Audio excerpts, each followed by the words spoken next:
Thank you. Dick. Ah, shit. All right. All right, guys, we have episode 82 coming in Bun's words, hot off of the skillet. As always, I am Yubi, joined by the Hog Wrangler himself. What up, Twonks? It's HB. How you going on this fine Wednesday for you guys? And let's see, just right out the gate, if Buns knows who's going to be his shout-out. Right out the gate. My shout out this week is going to. Damn it, you got a shout out? Yeah, I'll tell you, I'll start off doing the points top 5 for the forums, and that'll give you time to think. What are the swaps in the leaderboards this week? All right, we have 3 that remain the same and 2 changes. So coming up at 5, FC is in. 4th, we have Agonist, and this is where it remains the same. These guys are just holding on to their spots tooth and nail. Bitchney is 3, Sandsmark is 4, and the European Assassin, Arcant, still has a commanding lead for first place. Sandsmark's 2, right? 2? Yes. Okay. He had the leader spot week 1, and Arcant, I guess, was like 9 having that shit. No. Coming for it, and he does not want to relinquish the crown. So that's your shout out. That was just a shout out. All right, I can do that too. All right, well, go ahead. What you got? Because I have shout-outs as well, but I just had to give the list. All right. Well, you said you were going to give your shout out. You put me under pressure. Fine, I'll do that too. All right. Jeez. Fair enough. The first shout-out goes to you for finishing up the 19 It's not Twink finished. Don't give me Arena credit. ranking system. It's But no, getting it's there. good. It's getting there. All right, well, it's close to finish, and it's in the 19 form on the site, and I also put it up. It's on the slider. It's a nice I actually have been putting a lot of thought into my paragraphs on each class, so that's why I have to get the energy to want to make those paragraphs, and then I put them up, and I think they're very helpful and insightful to people that are looking to play, so I just want to make sure it's quality over quantity. Right. And there ain't nothing wrong with that. And as that updates, I'll update the main post on the slider as well. So that's fresh for everybody. Oh my god! Okay, I know who my shout-out is. I don't even know why this needed to be thought about. My shout-out goes to the prick hanging out in Trade District Back Alley. Shout out to you, the prick. Is that an inside thing that Nope. basically one person? Shout out to the prick. All right, we go from... On that leveling grind. On that leveling grind. That's my Nomi. He's my Nomi hanging in the back alley. Let's go. All right, and just at a special request, Drad, I'll give you a shout-out as well. We got down with some good beers and BGs last weekend with a few people, and I believe they will be going on again tonight if anyone wants to get down with them.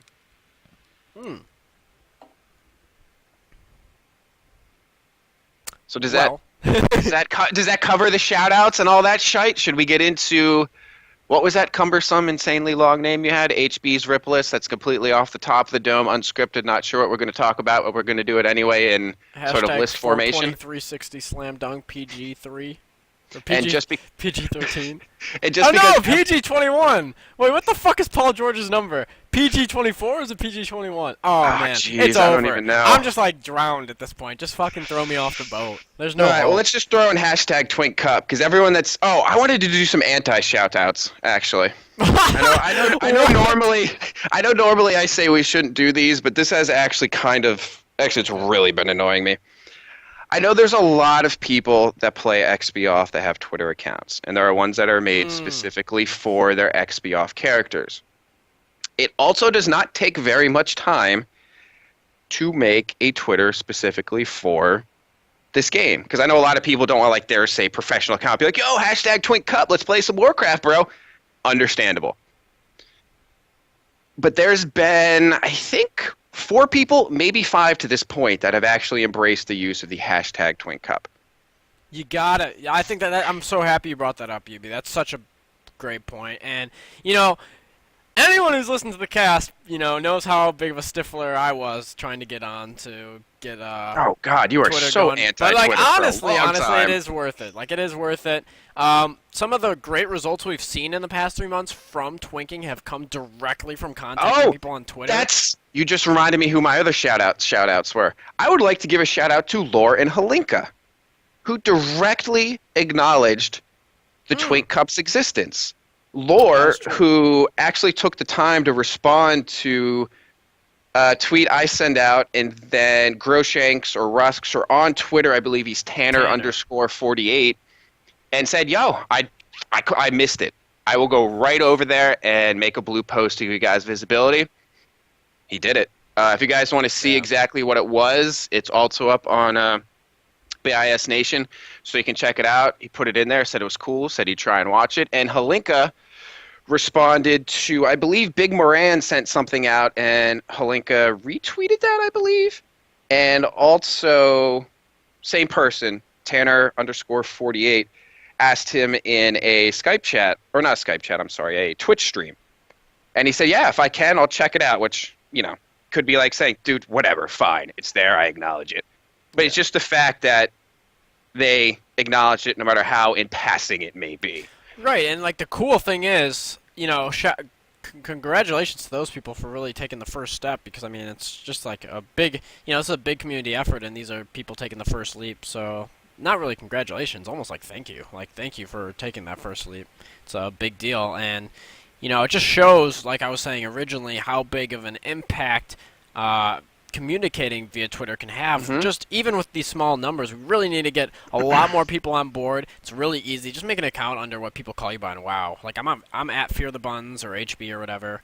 It's very simple. Make an account, throw on like your TI BisNation picture, you're done.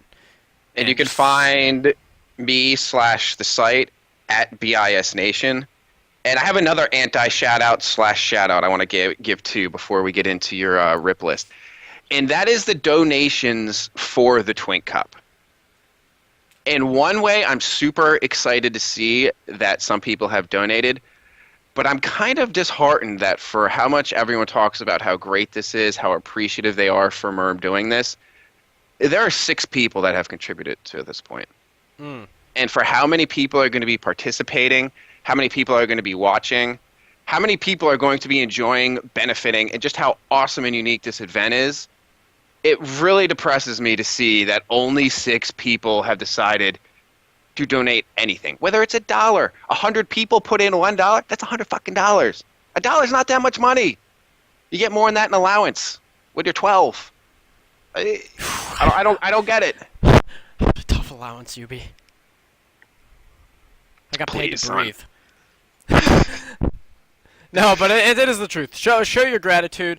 There's a lot of things that you can do to promote the cup, via donation, via sponsor, getting involved in the forums, getting involved on Twitter. A lot of different avenues here, but need people to come together as a community to really get on board. And we can already see the effects that it's had just on a small scale. Yeah. On a big scale, it's going to have a really big impact. Just need to, we have given some anti-shoutouts and shoutouts, but some other things have been going on too. I don't know if people have realized, but even people like Dorygon has gone out of his way to make a macro that a few people have been putting out on trade servers to get people interested in the cup. So there are some people out there that are, trying to fight the good battle.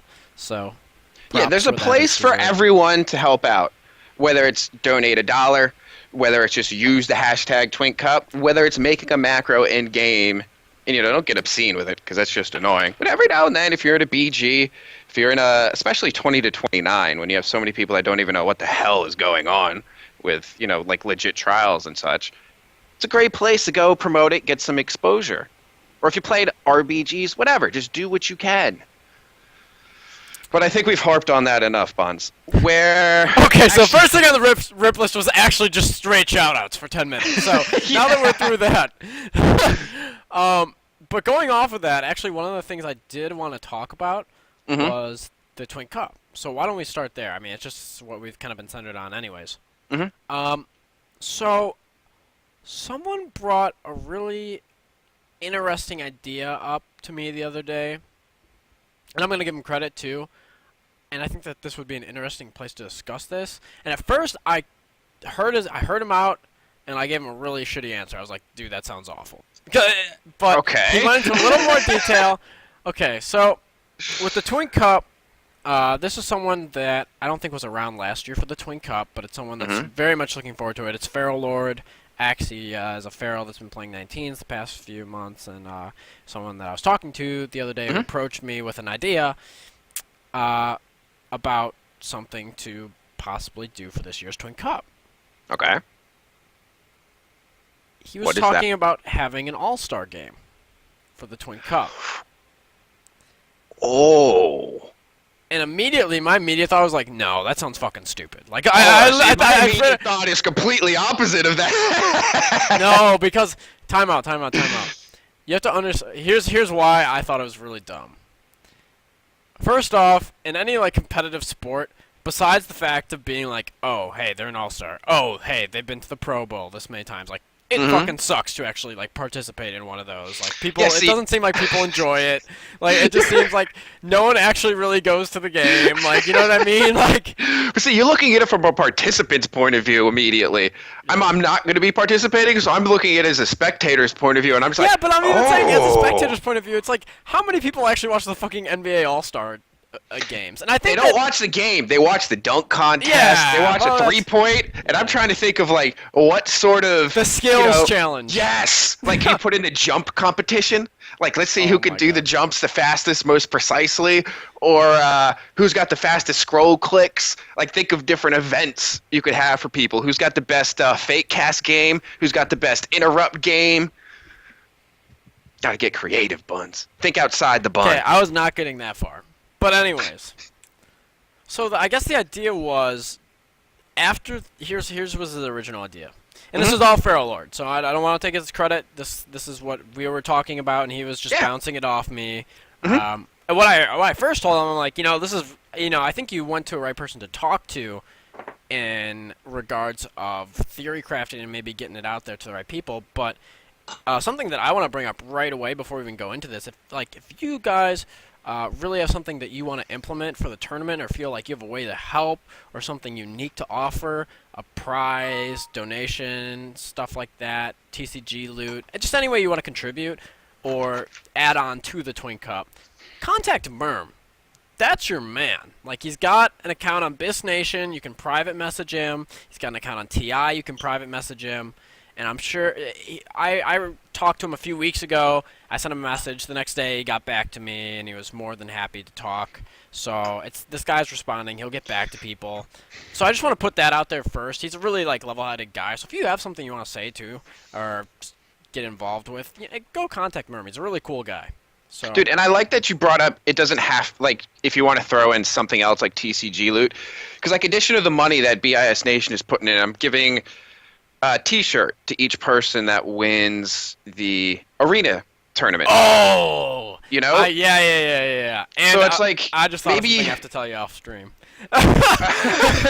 All right, so it's like if you don't have, say, a bunch of cash on hand, maybe you've been sitting, and I think TCG cards are a great example of that. Maybe you've been sitting on a couple TCG cards, and you probably don't have 10 of them, but maybe you have 3, and you can throw that in. Or maybe you do have one that can go to the winning team, and then it'll be like, a random roll to see which person on the winning team gets it or something. There's a lot of other ways to contribute other than strict monetary. Even something like, hey, I have a ton of excess money and items and enchants on an X server. I think that I could help fund people's twinks for the tournament if that's Oh, needed. God.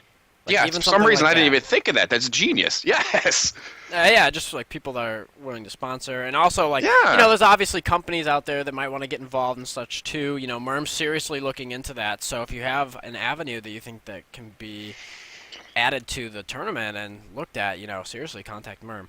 Anyways, got my point out there. I didn't really want to drag on it that long. So anyways, back to what I was talking about. So the All-Star game. So originally he approached me, he's like, yeah, that'd be really cool if you had, like after the tournament's over, you have, let's say like the community votes 2 team captains, and then after the 2 team captains, like everyone's just kind of chosen voting wise, and you have like a set in stone like this is like the comp you're gonna run, and then you vote for the players that are like the best at the comp. So let me like maybe clear the water here. So let's say you run something that's currently meta right now, where you go Guardian Druid, Mistweaver, Resto Shaman, uh, Rest, Resto, Dispriest, sorry.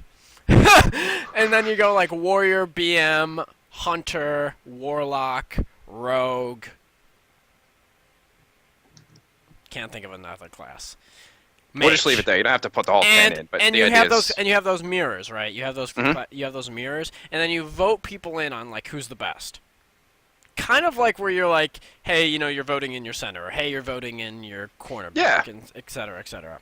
So I thought that was a really interesting idea, and I thought like, hey, that would be really cool. Like, it would make sense in a way that's like, you know what? After the Twin Cup, we can really see who deserves to be there.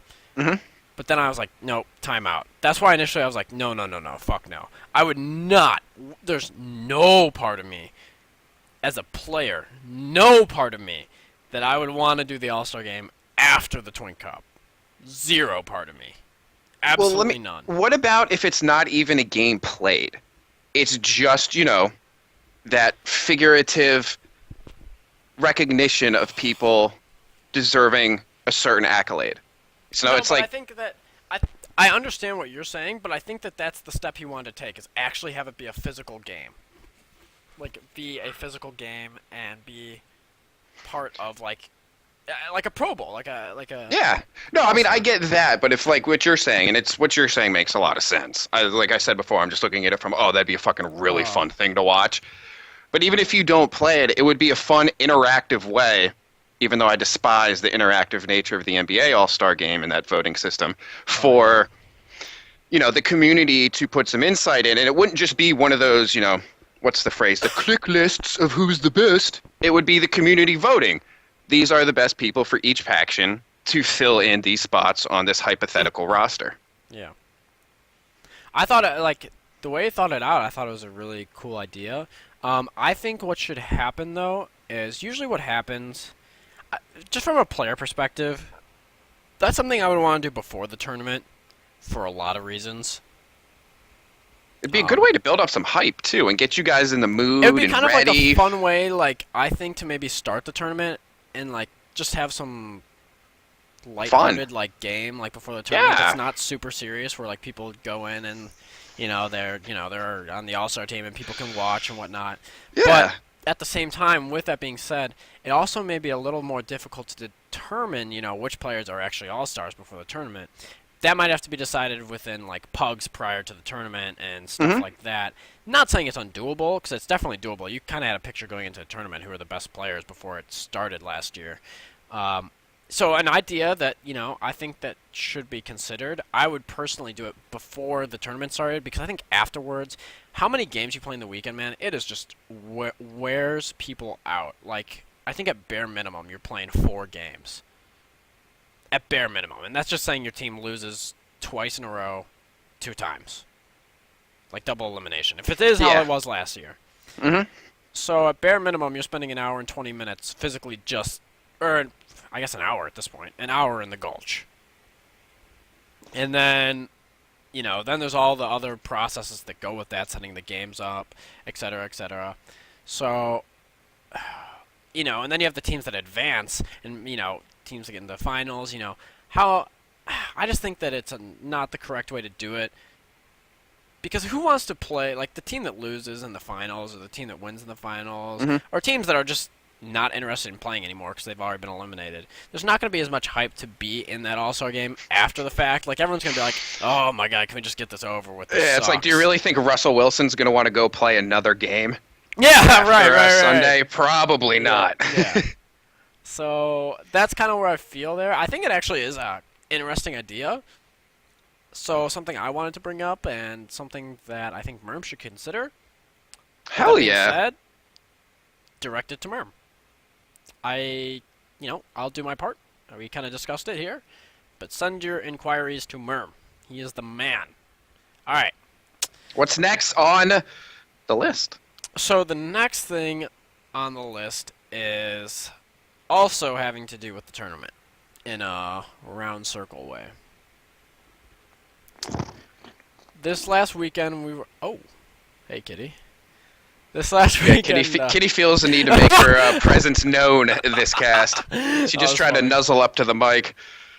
So this weekend I did some 19 war games, we did some battlegrounds, and very late into the night we were able to do some testing with the war game feature that got put in this expansion for Warlords of Draenor. Mhm. Now the idea was that going into the expansion it was going to be a very accessible add-on type thing that would be similar to like the battleground feature where you just click and you queue it up and there's a spectator mode. That's not the case. It's very tedious to get the commands down right now. You currently have to run some scripts with very meticulous detail to initiate the war games. Mhm. I'm not going to go into that here because we don't even have them perfected at this point, but we Yeah, have them that's good fine. enough. But basically, how it works is the war game spectator mode is in World of Warcraft, even though like most people haven't really realized it until maybe 2 weeks ago. Yeah, it's until I got a notification on Twitter about it, and you sent me the thing on Skype about it. I had completely forgot about it. It was one of the things we were most hyped for coming in. Like, oh my god, not only do we get Scarves, we can watch them. And there was no mention of it, so I forgot Yeah. about it. So when you guys were like, oh, not only is it in there, but we've been testing it, and we're pretty sure we can get it to work, I was like, oh, hell yes. Yeah, no. So it's a really you going in the spectator mode. So let me explain how it works. So basically, and when you do war games normally, you have your two parties. Whether it's twos, threes, or like war game, War Song Gulch or whatever. You have your two parties. You have the two leaders. The leaders challenge each other. In the past, you had to be next to the leader to challenge them. You can now currently do it through battle tag if you send in the command correctly. Now, the step further is the spectator mode.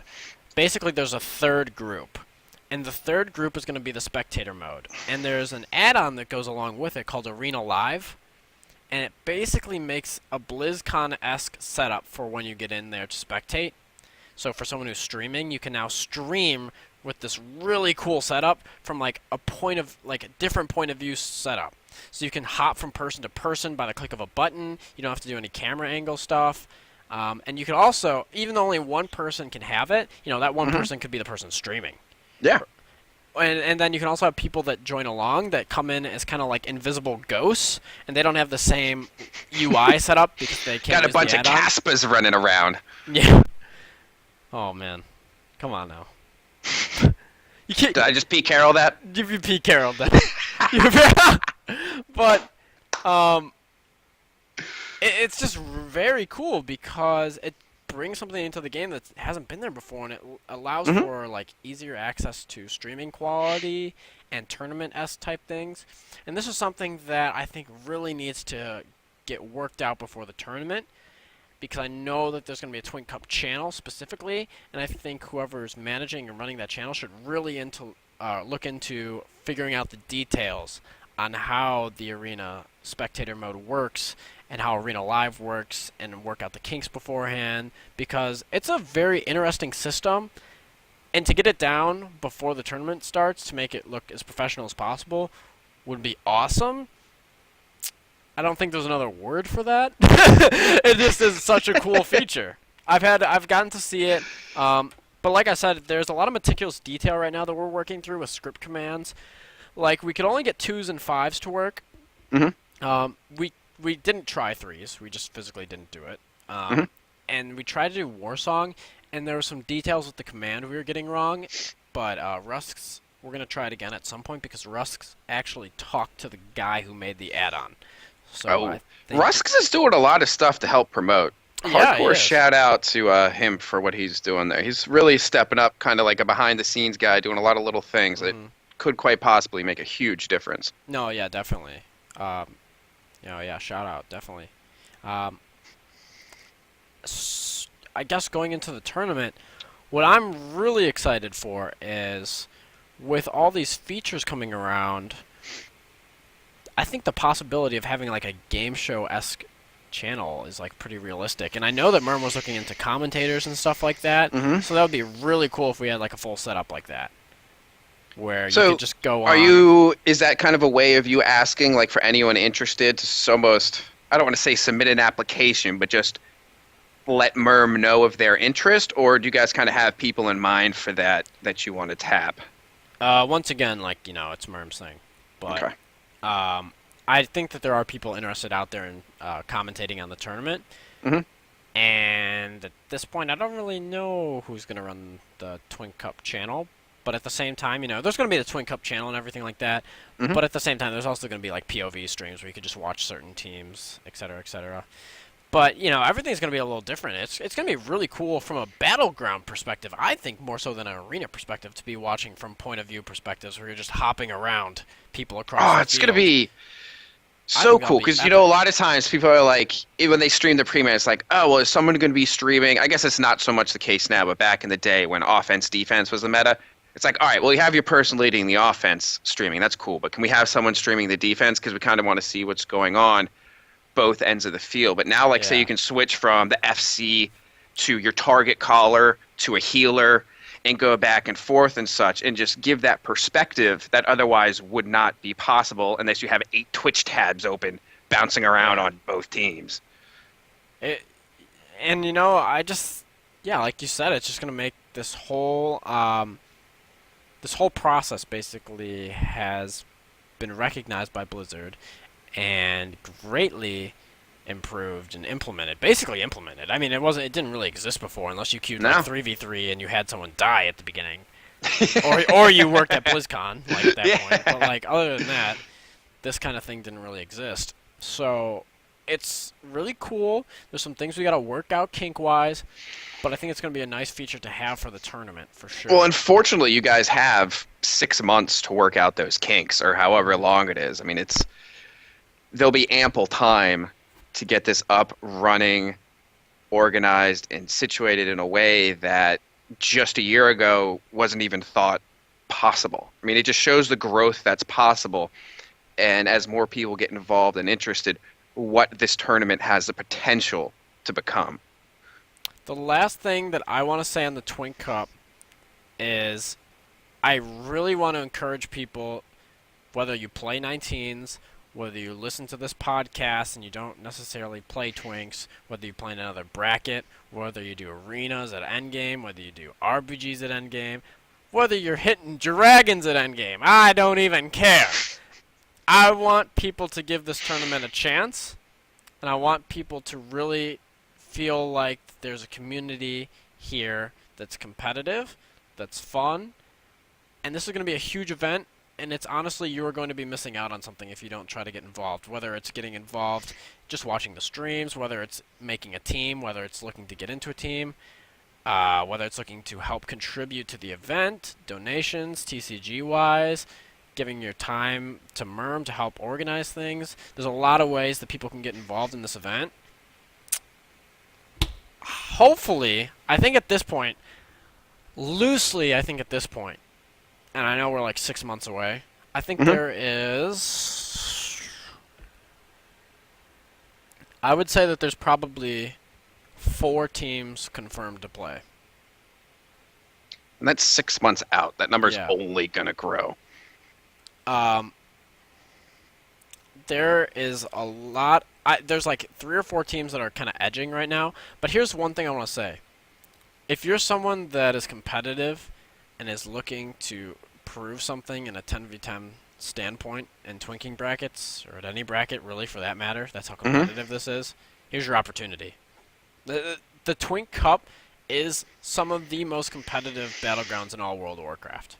And that's been verified by some of the people that are most Yeah. competitive at Endgame. It's not just blowing smoke up people's ass. It's an actual thing. And before we move on to the next item on your rip list, just as we've been talking about this, Diddle Me already offered to help fund teams on BH with a substantial amount of gold and enchants. And I'll be getting his That's awesome. contact information. I'll relay that to you, HB, and other necessary parties so he can help do that. So Diddle Me, thank you very much. It's Yeah, it's awesome, dude. super Thank you, dude. freaking cool that you're willing to do that. All right, now let us hit the next item on the rip. Okay. Next item on the rip list. I've been playing 29s a lot recently. They're fucking boring, to be honest.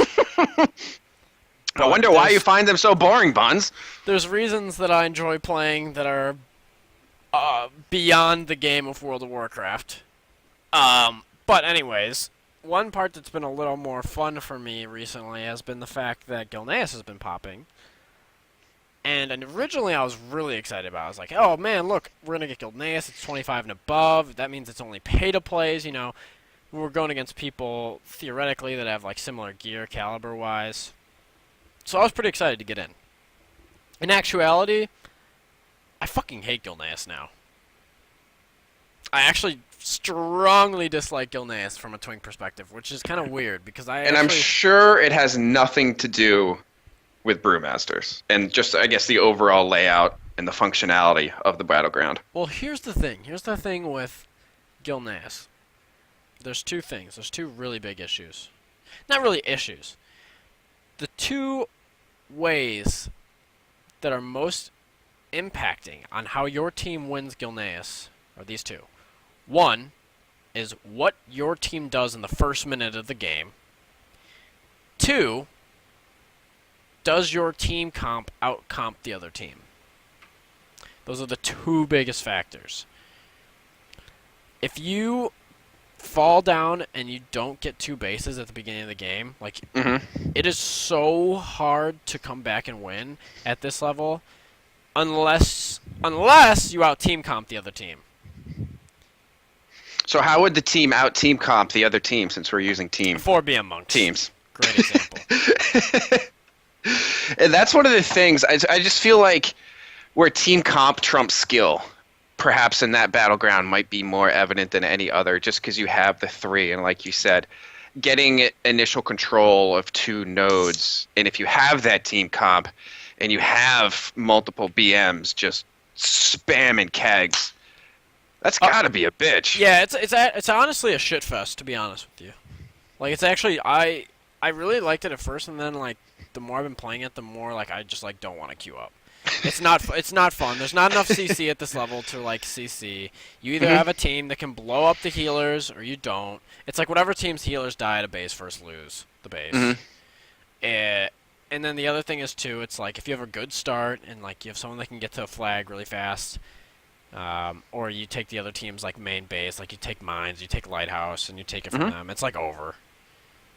Like, if you have two bases, like, you really shouldn't lose, like, unless you're, like, out-team comped. Like, you fucked up, basically, if you lose with two bases. That's so disheartening, too, because at the very start of the expansion, we had a few Gilneas nights that just would happen. You know, you send out a B tag request, and people are like, oh, shit, yeah, we can actually do this. And people would queue up, and they just kind of sporadically pop. Or I shouldn't say sporadic, but just kind of spur of the moment pop. But BMs weren't known to be so insane yet because it was so early in the expansion. So you'd have like maybe one or so a team, maybe not even that. And I guess now with the proliferation and the widespread knowledge of how obscene they are, it just kind of kills it. Oh, it's not even just, I mean, I say BMs, but it's really not just BMs. It's just like overall, like, you know, classes that have a big impact in Gilneas are things that can just rape healers and do like instant damage. You're looking at BMs, ferals, warriors, priests, like things that can just crank out instant damage really fast, have kicks, maybe an interrupt, something like that. Because classes like mage and warlock just don't do it, man. Like, they don't put out enough damage in like AB unless you're like being carried by other heavy DPS. And the problem is too, it's like, here's the issue. In Gilneas at this level, normally what you do, and normally what you do at endgame and stuff like that, is you have to send a lot of people to one base to force the other team to move enough players over to accommodate for that push. But in reality, you're probably going to send like 1 or 2 people to go ninja the base that you're not hitting. Because in reality, you're probably not going to get the other base, but you have to show and commit the numbers there to get the attention. A little deception, if you will.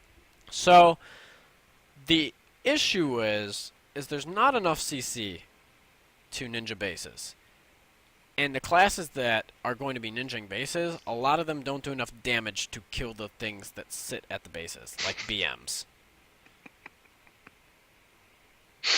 You mean a single class or maybe two can't burst through that guard in a I fast mean, enough. I think two people could get a BM quickly enough, like one BM. But the issue Hmm. is most of the time they're not just sitting one BM. There'll be something Hmm. else there. So it's like, it's actually like pretty fucking AIDS to be honest. Like it's so hard to get a base back. Like you, Ah. that's why I say like unless you really just like fuck up and like you just aren't watching the flag or you're just completely outcomped. Like it's so hard to swap the bases after the start. And let's just dive a little further into BMs here because I know what I think is like they have the AOE presence, so they can kind of spam AOE the flag and such to maybe kind of pop out stealth or better defend. Does that come into play? Because Dak just made a point where it's, well, 29s have always had burst classes, which then plays into like an ongoing theme for you where, metas change, adapt. Mm. Is this a situation where unless you have, say, class limitations or restrictions put in, the meta is just so fucked that it's just unadaptable? I don't even know if that's a word, but we'll No, add that to the I book of hogs, I guess. I think that the way you need to approach Gilneas is you need to run flavor of the month. Like yeah, unfortunately, like So what is that? We're talking like BM, all Feral, BM, Feral, Priest, Disc, Resto. Resto Shaman, Guardian Druid, maybe a Hunter, maybe a Rogue. Like you need to run flavor of the month. Like I don't know if a team runs flavor of the month and the other one doesn't, like the other team loses. Like it's simple as that. Do you think that it's possible if restrictions were put in, it could become a better game and one that's fun to do is kind of like maybe not something that would ever replace Warsong Gulch, but something that every now and then it's like, hey, this would be fun to try out, Nah. but let's put in these restrictions. It's just that foobard. Well, I could see that teams could get interested in doing that. For me personally, I just dislike the. I wouldn't want to put the effort in to do Gilneas when I could do Warsong. How about that? I'm That's sure that completely other fair, people man. would want to maybe try it out. I really, whew, not that fun. The difference is too. Here's the difference, right? Okay. In a let's consider something like Eye of the Storm here or Wrathy Basin. The reason why those and that sounds weird, me saying anything nice about a Wrathy Basin. But in reality, a Wrathy Basin's probably better suited for 29s right now, just because of the fact that it spreads people out more. And Hmm. Gilneas is such a small map, and with all the speed increase things, it's really easy to float from base to base. On top of the fact that, there's only 3 bases, and you probably only have 2, and you just 2 cap until you win, and you can just heavily send people between those. And when you have flavor of the month classes, you can afford to sit like 2 or 3 at a base and still be okay to compensate at another base. Where in like something like a Wrathy Basin, you can like maybe outmaneuver a team more, and maybe CC becomes more of a factor, and it becomes more of a one-on-one kind of thing, rather than I don't know 2-on-3, 2-on-2. No, those are all valid points, Buns, and I would like to move on to the next one because I think I know where you're going to go with it, but I'm not positive, and I'm curious. Really? Where do you think I was gonna go? I'm curious. I was curious if you were going to go to the consumables, or if you had something you wanted to hit Oh, besides that. um, Because when you started saying speed increase, I immediately thought of speed pot. oh yeah, no. Okay, well we can talk about that. I actually didn't really know where I was gonna go there. I'm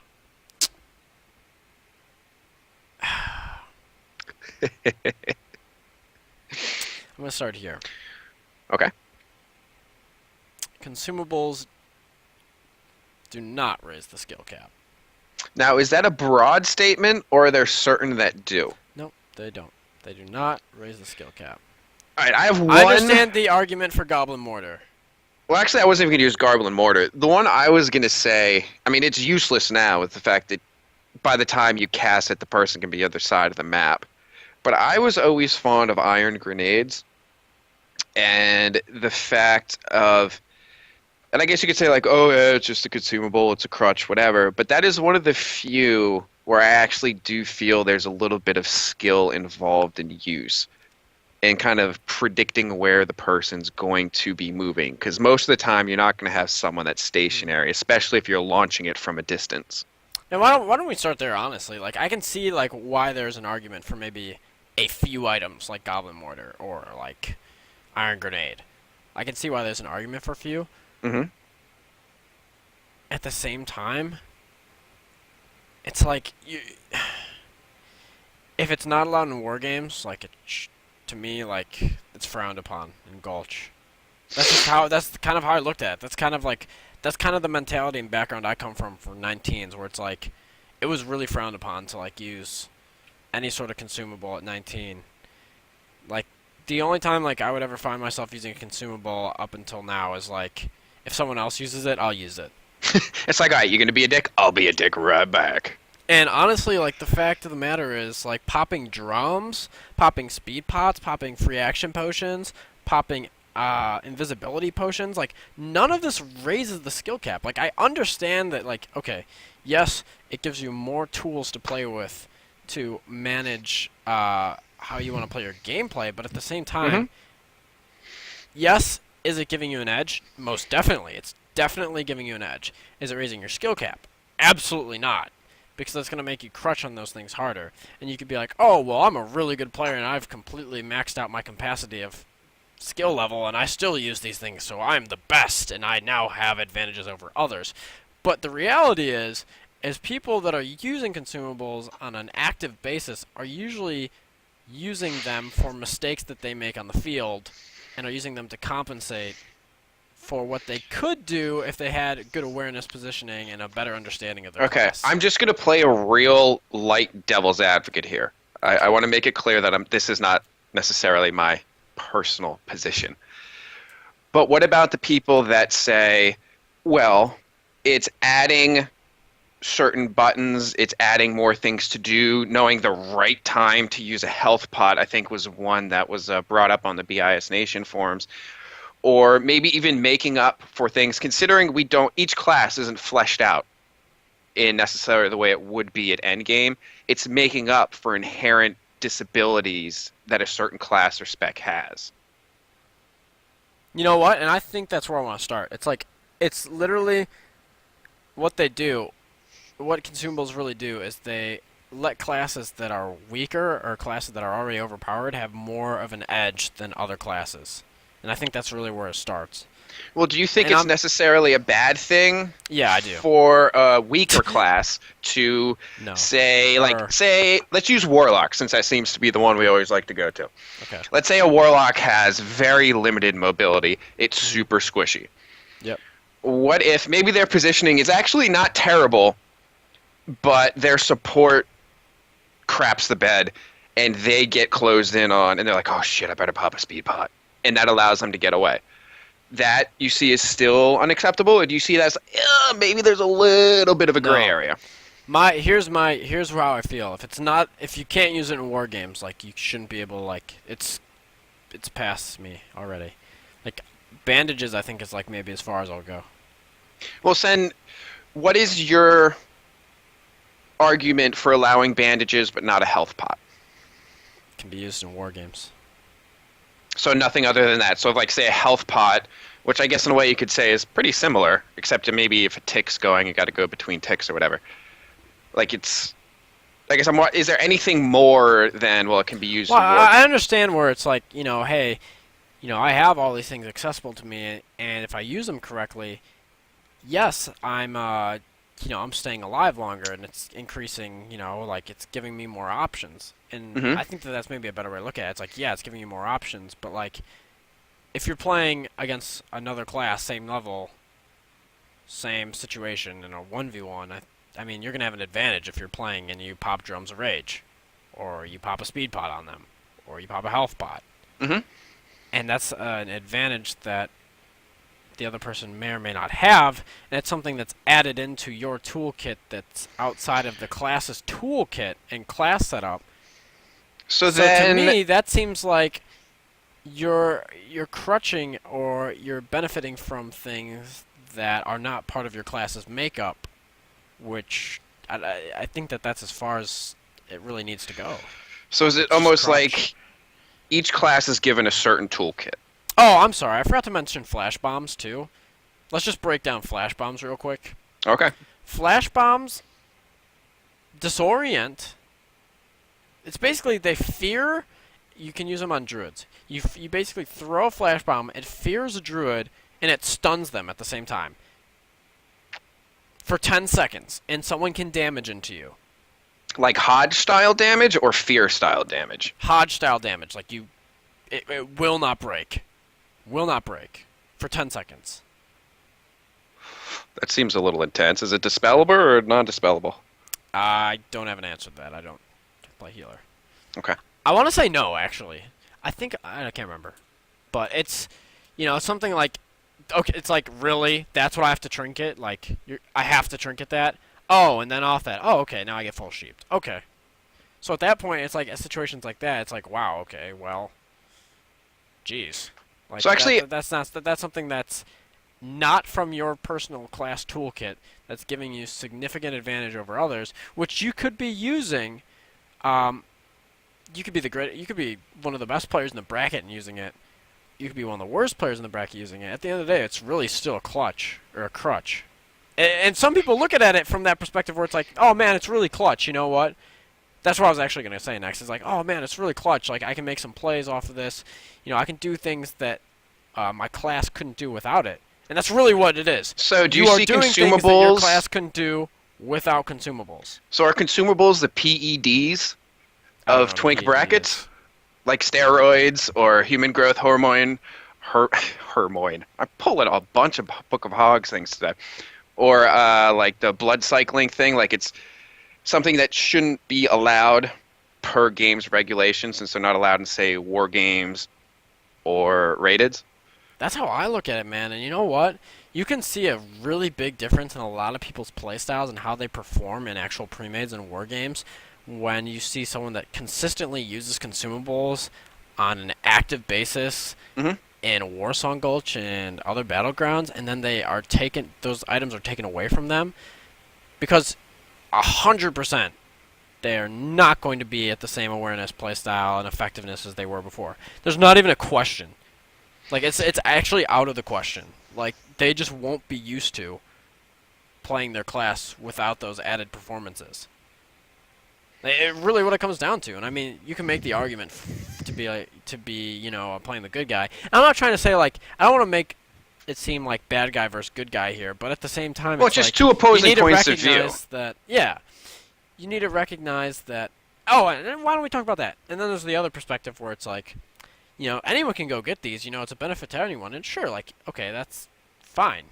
That is true. Like, anyone could go get these. But at the end of the day, I mean, theoretically, let's say, you both people go get them. And let's say we go back to the 1v1 scenario. I mean, at that point, I guess it's, it's leveled out. But there's really no need for that because in any competitive scenario that's taken seriously, like, that's not available to you. It's not available to you in arenas, not available to you in war games. Like, that's kind of where I look at it. So what about, in a weird sense, and I don't mean to twist your words here, I'm just trying to figure out exactly what you're trying to say. There's almost two different ways to play the game. And you have your pugs, which, would be randoms. And then you have your war games or pre-mades. So if you develop a skill set that is defined by a pug setting, you're almost putting yourself at a disadvantage when you step up into the higher level of competition. Oh, 100%. You are. Like, there's no way around it. You're just going to be used to playing with all those sort of advantages, and then you're going to get in a situation where you're used to playing with it, and it's not going to be there for you. See, I almost think that's, and I'm still playing devil's advocate, I think that's almost a stronger argument for a proponent of, say, not using consumables, because you're almost doing yourself, from what you're saying, like a disservice if you're really trying to step up and participate in the next level of, let's say, like the Twink Cup, because you obviously aren't going to be using those things in the Twink Cup. Yeah. And the issue is, it's like, the best players in the bracket, like any bracket I played in, really do not use consumables. Like, they just don't, because they maximize the toolkit on their class, and it doesn't matter to them. Like, they play good enough. They have good enough awareness. They understand the limits of their class. They don't need those things. And more often than not, the players that are using those things are not using the full toolkit of their class. There's Well, let me very give. rare occasions where I could be like, wow, that guy's one of the best players I've seen, and you know what? He just speed pots all day. He uses free action potion all day. He's really just one of the best players I've ever seen. I Well, don't think I can say that ever. well, free action pot. I think even people that are proponents to, like, say, the consumable discussion will agree that free action pots are Mm. insane in every possible definition of the word. Um, but here, this actually leads me to another thing. We're saying, like, playing, maximizing your class potential. One of the things you'll talk about a lot is playing the class that sets you up the most for success. Right. What if, and let's bring it back to the Warlock example. Um, Say you have a highly skilled player playing a Warlock, Mm. but no matter how highly skilled you are as a Warlock, you're going to be at a serious disadvantage to even a mid-tier, say, BM, or God forbid a Feral opens up on you. What about using a potion to help you survive just long enough so you can kind of exert or express? It gives you time to let others know what you can do on that class, and that maybe that class just needs that little bit of boost. And while it may not translate into pre-mades, it does have a place in, say, a pug setting, just to make those classes a little more viable and let other people know that, hey, if you spend some time with this, maybe you'll be able to play it well enough and to a proficiency that maybe it can translate into a more serious setting.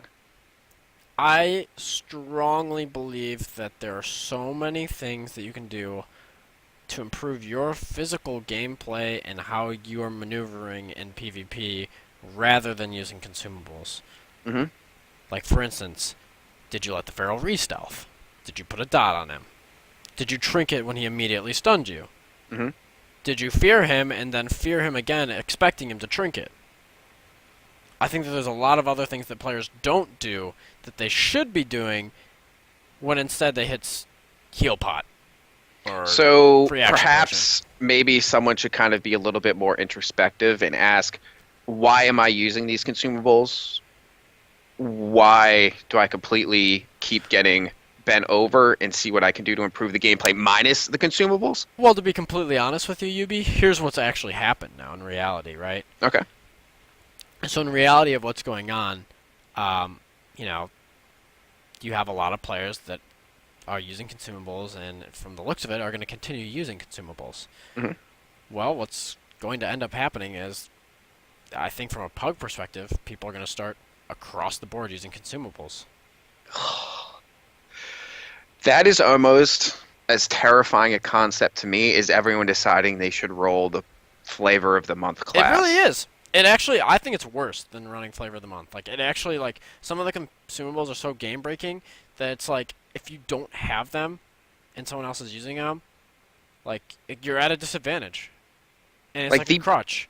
And I the mean, sometimes, a lot of the times, you Mhm. can outmaneuver, even if they used a consumable like that. If you play smart and you're playing with people, you can somehow outmaneuver them. But there are some situations where it's like, you know what, the druid popped dash and he's got free action. Like, I physically cannot do anything to him. Well, I was just about to bring up an example. The most devastating, goddamn, anyone that played 39s back in the day will know exactly what I'm talking about. There was an individual by the name of Flag Goblin who accurately became known as Fap Goblin. He was a warrior who popped Faps on cool down, and it destroyed games. Absolutely obliterated any sense of anything. Because if you pop a Fap, you're basically, you have your star in Super Mario Brothers. Ain't Yep. nothing gonna hold you down, and you just go and you do your thing, and you're just impervious to any sort of Hmm. CC that's gonna come your way. And if it somehow becomes down, I pray that never happens again. But I mean, that's the type of thing we're looking at. And I think also, like, to take that into this sort of class thing, keep that in mind too, where it's, if you get in games that are all class stacked, and then you combine that with class stacked comps with bags full of pots or whatever consumable it is, that's, I don't see how that's going to promote a healthy bracket It's not. It or really any isn't. sort of bracket that's going to be active in the long Nope. term. here's the thing. Um, it's like it's really like you said. It's actually bad for the bracket when people actively use consumables on a large basis. Because what it's doing is it's encouraging for people to go out and get items to improve their gameplay rather than to look at themselves and physically look at what they're doing and improve themselves as a gameplay perspective. How many times have you been in a situation where someone's like, "Oh, you know what? If I really had my best in slot Noma ring, I would have won that duel. If I would have had my Shadow Fangs, like you wouldn't have even come close." It's the same thing with consumables. Well, see, It's that like brings an interesting question. Then, if you're going to use the gear comparison, if it's expected for people to be properly geared, why shouldn't people be properly stocked with consumables? no, but that is an interesting question, but it really goes back to what I said before because it's like in any competitive setting when you play, those consumables are not going to be available to you. They're just not going to be available to you, and that's like the competitive setting. War Games Arena, it's not there. But Like that's why it shouldn't be available to you. And I understand that there's people who are like, you know what, I may be solo queuing and pugging, and um, I feel like I could use speed pots, I could use get myself fully buffed. I mean, like, yeah, that's okay. I mean, that's your perspective. You're doing yourself a disservice because you're probably not playing the class to the fullest potential, and you're crutching on that to have to outmaneuver the other team when you probably could have thought it out and done it anyways. so we've had like a lot of this talk here is predicated on the idea of war games and pre-mades too, and Hmm. like having that skill set transfer, and you don't want to get Yeah. yourself in the mindset of, oh, well, these are good, and it's part of your repertoire, let's say. Yeah, and like the final thing that I wanted to say, like going off that, is like the really end result is like when you have a bracket that's encouraged and supplied with endless amounts of consumables, it's gonna bring down the overall quality of the bracket because people are gonna be looking rather to improve themselves, be like, oh, do I have my 40 stack of speed pots? Oh yeah, I do. Okay, nice. That's gonna be so good for me when I get in the game and the rogue opens on me and I don't know how to play my class and I can pop that and run away. So do you see, and I get this was kind of where I was trying to go with that, because right now we're not seeing a lot of pre-made or war game activity in 20 to 29. So a lot of what we're saying is hypothetical and hopeful towards the future of this occurring. Do you see that becoming a reality where it is necessary for people to take their games, to that next level where, hey, we are going to do war games, and those war games are going to lead to pre-mades? No, you know what? I actually don't think that war games and pre-mades are gonna happen in this bracket because people crutch on consumables so much. I actually do. There's actually a huge issue in the 29 community right now, in the base 29 community, of adapting to metas and using consumables. Huge issue, and I don't think that any pre-meds are going to happen. And for the experience that I had at the attempt of pre-mades a few weeks ago, I'm not going to be one that's going to be avidly trying to seek out pre-mades. So it's going to have to come from the other end of the spectrum if that wants to happen. Well, that's kind of a disappointing thing to hear. I mean, with all this activity and the increased drama, I was hoping that it would lead to maybe a push towards that direction, but you just don't see that being a possibility. I see the possibility of there's interest in doing a 10v10 pre-made, non-war gamed. That's what I see at this point, for multiple reasons. How And re- I'm not going to take part in that. It's just silly. It's silly. I'm not going to take part in that. I don't want to put any effort putting towards that. If there are people that are interested in getting premates going via war game, I'm very interested in doing that. It's just that's like fucking like going back to Wrath. That's like for how much people in this bracket talk about, oh, pay the game, get the full benefits. Yeah, I'm pay to play. Like you don't pay for the game. Like ha ha hmm ha, you don't have money. I have money and I use the full access of the game. And then there's people that are sitting there in their fucking like caves in Wrath that are sitting there with their fucking stones and fire, and they're like, "Oh, me, we queue 4 groups of 5, get pop when we have feature like War Game where you hit Can you two play your buttons." guitar as you do this? No, it's actually silly. I feel like sitting playing and being a part of the 29 bracket is like being part of a really bad like sitcom show where like the main characters don't adapt and they think that they're still in the 90s. Well, I think there's a Translate that fair to WoW. I think there's a fair distinction to make when you say 29 bracket, because right now that's kind of what it is, the 29 bracket, but that's really not what it is. What we have is the combination of free to play, 24, Mhm. and 29. It's this weird amalgamation of very disparate points of view, styles of play, and especially with 19s in sort of a lull as people are prepping for the Twink Cup and talking about all that shit. And I don't think anyone really knows precisely what to make of it yet. And I think that's evident in a lot of pug games. I think that's evident in a lot of people's decisions, choices, actions, forum conversation. And I think there's a lot of growing that needs to be done as people kind of figure out exactly what they want as a community and bracket as a whole for this little thing to be that Blizzard forced everyone into. Yeah, I don't know. I've told this to a lot of people. I mean, it's kind of evident at this point. I don't like play the 29 bracket seriously at all. Like, I can't take it seriously.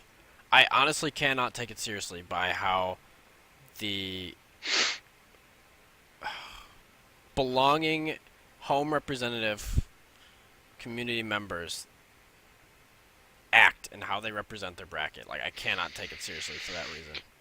Like, I think I don't want to go too far down this because this is going to go down a road that neither of us would like to see the end of. But I think it can kind of be seen that way from both sides. Yeah, no, and I'm sure, and I think it's what you brought up. I just think that you have so many different perspectives on, what are people used to, what is the defined meta, and I just think that there's like a fair amount of people that are very opinionated on both sides, Hmm. and that's where we're at right now. I don't think there really is going to be any serious competitive progress. Like I really don't. It's to me at this point it's a waste of time, and I'm not looking to advocate any serious competitive stuff in this bracket until something comes But you know what? upon And me. if you also think about it, we're kind of new in the cycle of having games that are comprised, if I don't want to say mostly 29s, but much more 29s than we're used to. So there's a lot of fleshing out to be done at that standpoint too, and a lot of people trying to figure out do they want to stay here and what they want to do with their time here, whether it's just roll the four BMs and just crush shit like say an old 24 group. Maybe they just want to troll and just fuck around and piss some people off. Or maybe there's some other be like, oh, let's see what we can make of it. I don't think anyone, I guess to say, reiterate is, I don't think anyone really knows what this bracket is right now. A- Honestly, like I'm not gonna go on it again, but I honestly pretty much feel like I know where it is at this point. Unfortunately, it's just like I just feel like there's just no progress in this bracket. That's really what it is. All Excuse me. right, well let's not keep going down this road. Is there another thing on the rip list? Um, is there anything else on the rip list that I didn't hit on? Um, I guess there's a few like mini things to bring up. When 6.1 drops, I believe the BOA tab should be coming out. Yes. And So if you that. guys would like full detailed BOA tab information, Mhm. check out BIS. We have Crownin who did a nice write up, and Arcant took screenshots of every single item scaled to 19, which you can find in the forums in the 19 section. Yeah. I guess some other things looking at there. I think that me personally, I'm really looking forward to playing 19s as soon as possible. Um, 19s is still like the most competitive bracket, like at lower end PvP. Any chance I'm getting an opportunity to play there, I'm doing so. I guess one final thing that maybe we can hit here is this Hmm. weekend. There's going to be actually we haven't touched this at all. So this upcoming weekend, let me see, what's our dates here? So I guess from Friday the 6th to the 8th, we're going to have a free-to-play tournament, Nice. arena tournament, a 2v2 tournament that's being hosted by WizKid, Bop, Old Spike, and a few other people that conglomerated together to get this movement going. there's going to probably be somewhere between like 8 and 10 teams that sign up. The games are all going to be streamed. You can check out Twink Info. They have a big thread there that's going up on that to find out more information on how to sign up, how to watch the games. I hope you guys are all there because I'm going to be commentating the games, and I'm looking forward to that. I am excited if I'm around this weekend to hear the Chris Collinsworth of Twink, a.k.a. HB, throw some play-by-play. I'm going to be joined with my fellow Fanny Packer. Going to be repping the commentation. I think that tournament is actually going to be a lot of fun. Just need a few more teams to sign up because the free-to-play arenas are a lot slower paced than 19s and 29s, just because of the fact that there's the enchant restrictions. Like even something like completely taking out Alley Force, like has a noticeable impact in games. I feel like enchants have been breaking things since '06. Man, all right. Anything else, or is it bow time? Bow time here for me. All right, you want to throw that on there? Twitch.tv/FearTheBuns. You can find me there. I'm going to be trying to stream a little more this week. At FearTheBuns on Twitter. Make sure to use the hashtag TwinkCup, guys. I really want people to be advocating and going out of their way to make accounts or get vocal on their current accounts. And hashtag TwinkCup, hashtag RunBis. Get your voice out there. It is important that we are heard. And I guess the only follow-ups I have is where to find BIS Nation, which is, of course, bisnation.net, at BIS Nation on the Twitters, the BIS Nation on the YouTubes. You can find a video copy of our live stream there. I put it up usually every Wednesday, depending upon maybe Thursday. At Twitcher, or Stitcher, and God, iTunes, and I believe that be all. Thanks, guys, for tuning in, and we will